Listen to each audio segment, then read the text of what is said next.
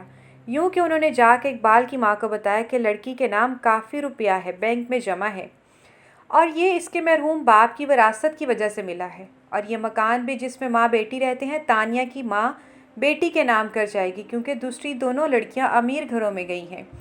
وہ اس گھر میں سے حصہ نہیں لے گی۔ مکان کافی ملکیت کا تھا۔ اقبال کی ماں لالچ میں آ گئی اور اس نے رشتہ توڑنے کی بجائے مہلت دے دی۔ اس بات کے ایک ماہ بعد امی جان کی وفات ہو گئی اور میرے دل کی دنیا اندھیر ہو گئی۔ کچھ دنوں تک تو اپنا بالکل ہوش ہی نہ رہا۔ نانو ہی سب کچھ سنبھالتی رہیں۔ بہنوں کو بھی اطلاع کر دی، امید تھی وہ آئیں گی تو مجھے گلے لگا کر تسلی دیں گی، اور نانو کا خیال تھا کہ وہ آ جائیں اور میری شادی اقبال سے کر جائیں۔ 6 ماہ بعد انم اور اقرا آ گئیں، مگر مجھے تسلی دینے کے بجائے انہوں نے نانو سے کہا وہ اس گھر سے اپنا حصہ لینے آئی ہیں۔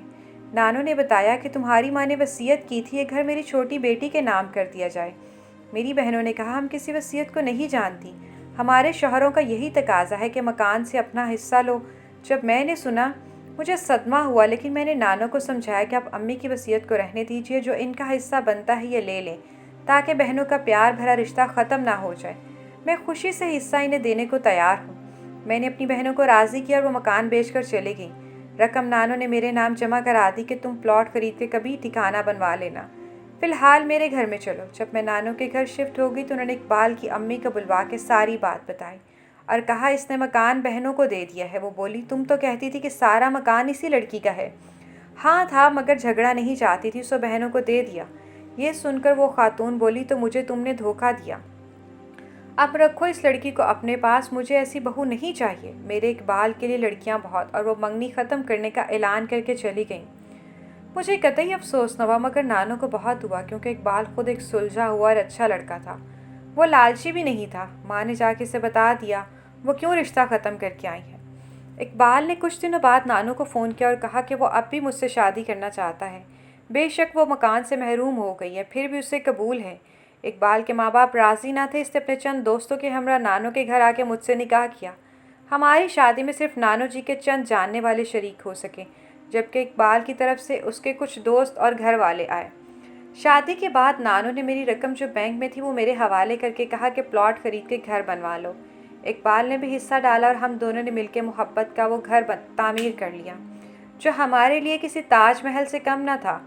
اقبال کو کھو کر اس کے والدین پچھتائے، اور جب ہمارا آشیانہ تعمیر ہو گیا ہم نانو کے گھر سے وہاں شفٹ ہو گئے تو وہ ہمیں منانے آئی۔ ہمیں بھلا کیوں نہ ان کا سواگت کرتے، آخر وہ ہمارے والدین تھے، اور والدین جیسے بھی ہوں ان کی جگہ کوئی نہیں لے سکتا۔ آج میں سسرال میں ہوں اور خوش ہوں، مجھے اقبال جیسا جیون ساتھی ملا۔ مجھے ان پر بہت زیادہ اعتبار ہے، اور یہی اعتبار ہماری محبت اور خوشیوں کا احساس ہے۔ آج نانو اور امی جان دونوں اس دنیا میں نہیں ہیں۔ اے کاش وہ حیات ہوتی اور میری خوشیوں بھری زندگی کو دیکھتی، تاہم مجھے یقین ہے کہ ان کی روحیں ہمیں خوش و خرم دیکھ کے ضرور خوش ہوتی ہوں گی۔